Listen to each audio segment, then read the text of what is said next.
Hi, Professor Stack. Thank you so much for letting me submit this late. I'm sorry, I've been a little sick lately and I finally just got my voice back. So, just to start things, I was in the ethnic group that covered Native Americans and their education and just overall treatment in America and how we handle their past difficulties. And I was in a group with Crystal, Mary, Dustin, and Minsu.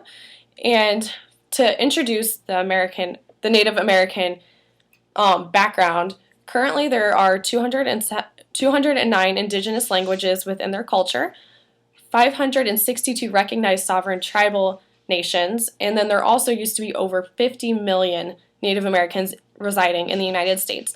However, this has decreased over time because of just the U.S. attempts to accommodate, assimilate, and terminate their heritage and their culture here in the United States.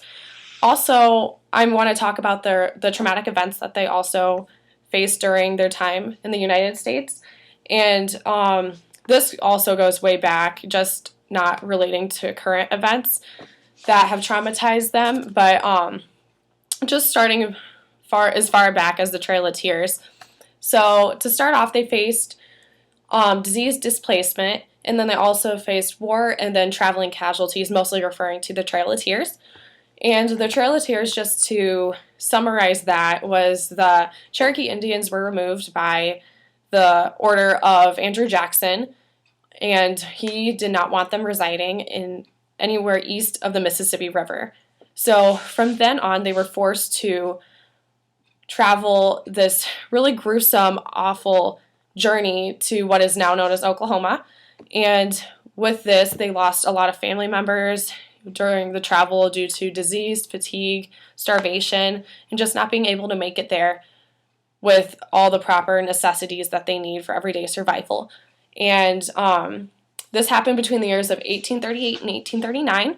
So although this was a very long time ago, it still affects the Native American elders in a very negative way. They're still very traumatized about the events, and as they have every right to be.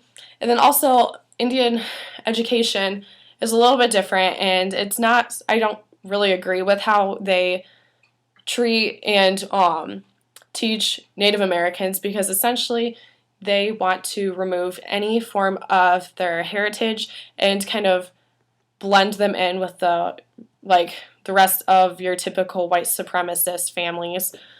And by doing this, they want them to read, write, and speak in English, just overall know the English language very well.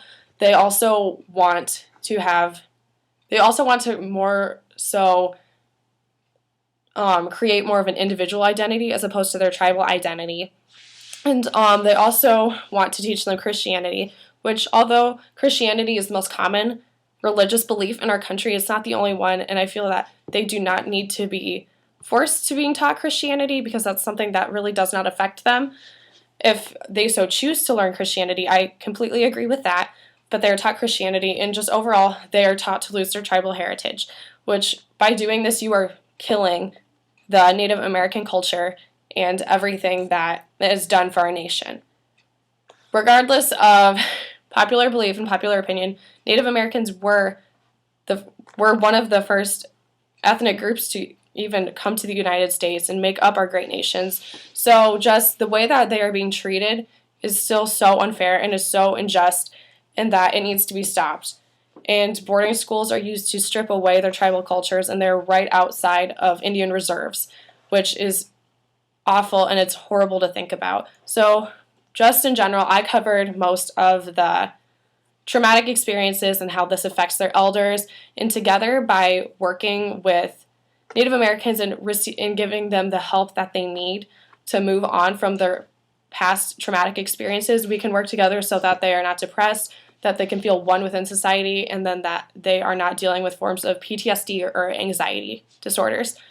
So thank you for letting me submit this late. I hope this works out well. Have a good night. Bye.